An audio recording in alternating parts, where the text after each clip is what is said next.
चलो शुरू कर देते हैं। ठीक है, ये आपको देखिए ऊपर स्क्रीन पर आज जो हमारा जो टॉपिक है क्रस्ट स्थलाकृतियाँ दिखाई दे रहा है आपको।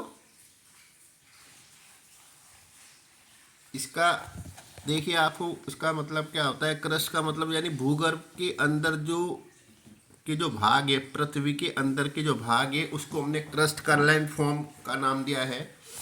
यानी भूपृष्ठ के नीचे पाए जाने वाले जल को जो चट्टानों के छिद्रों और परतों के द्वारा या भौम स्तर या भौम जल अधोभौम जल कहते हैं।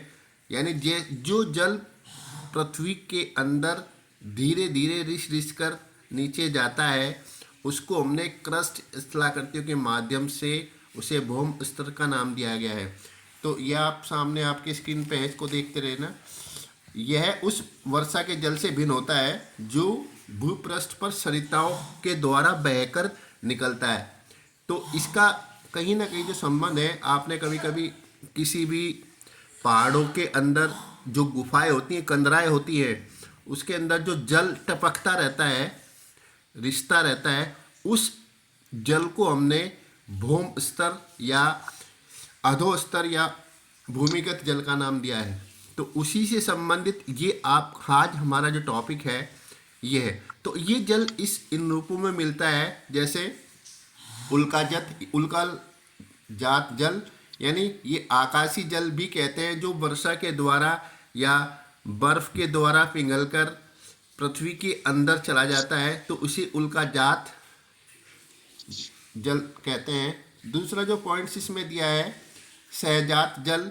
सहजात जल का संबंध होता है धरातल की बिछी हुई जलज अवसादों और जल पर्याप्त जो उनके छिद्रों या अंशों के द्वारा हलचलों के कारण नीचे चला जाता है। जैसे भूकंप या ज्वालामुखी फटता है उसके द्वारा या रिफ्ट घाटी के द्वारा जल अंदर प्रवेश कर जाता है और धीरे धीरे टपक कर नीचे अपनी स्थलाकृतियों का निर्माण करता रहता है।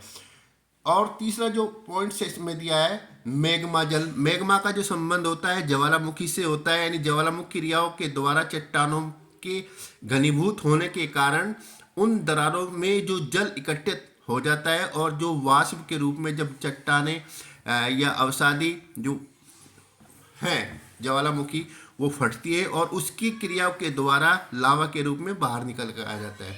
तो इसी के अलग अलग रूप में आपको फिर भूमिगत जल का संचयन का मतलब क्या होता है, यानी वो उसको एक स्थान से विभिन्न स्थानों का पलायन करना या एक दूसरा से दूसरी ओर प्रवाहित होना। तो ये जो जल है ये भूमिगत स्तर के रूप में उसकी संरचना के रूप में अलग अलग रूपों में दिखाई देता है या मिलता है आपको, या इसका वितरण जो है डिस्ट्रीब्यूट असमान है।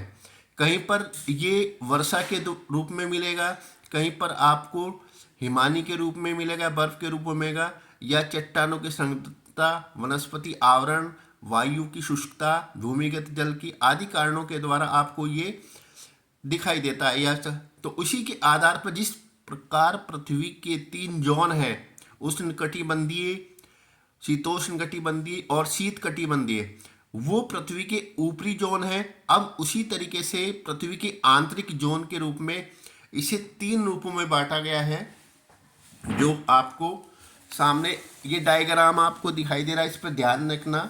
इस पे लिखा है सबसे पहले नंबर 1 पॉइंट नीचे यहाँ पर, इसको देखिए, ये वाला ये डायग्राम आपको देखना है।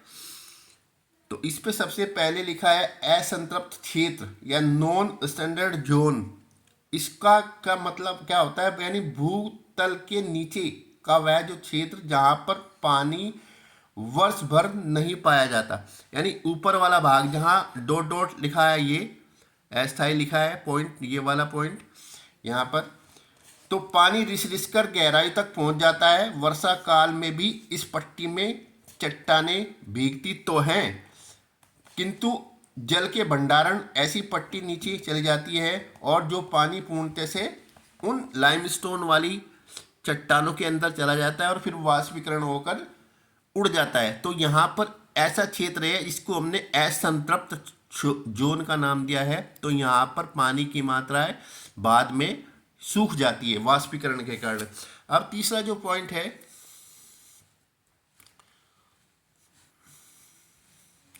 इधर देखिए, अस्थायी संतृप्त जोन यानी जोन ऑफ इंटरमेंट स्टंटन।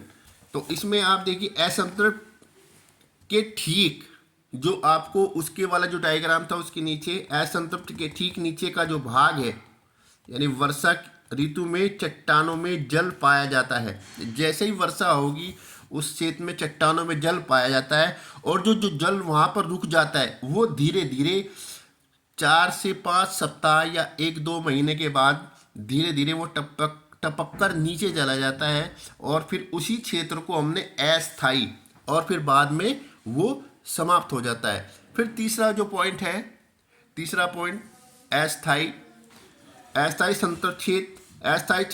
जो संतृप्त क्षेत्र है ठीक स्थायी संतृप्त के नीचे, जो ऊपर वाला पॉइंट था उसके नीचे का जो जोन है, यहाँ पर क्या होता है, वर्ष भर पानी मिलता है, यानी इसी कारण इसे अस्थायी संतृप्त क्षेत्र की ऊपरी भूमि तल, सेल्बरी ने इसको क्या क्या है, सेल्बरी महोदय ने इसको किसी प्रदेश की अधोभूमि का वह तल जिसमें नीचे चट्टानों से ओतप्रोत रहती हैं और उस प्रदेश का भूमिगत जल स्तर कहलाता है। तो इसी को अस्थायी क्षेत्र का नाम दिया है। ये आपको समझ में आ रहा है नहीं शिवम?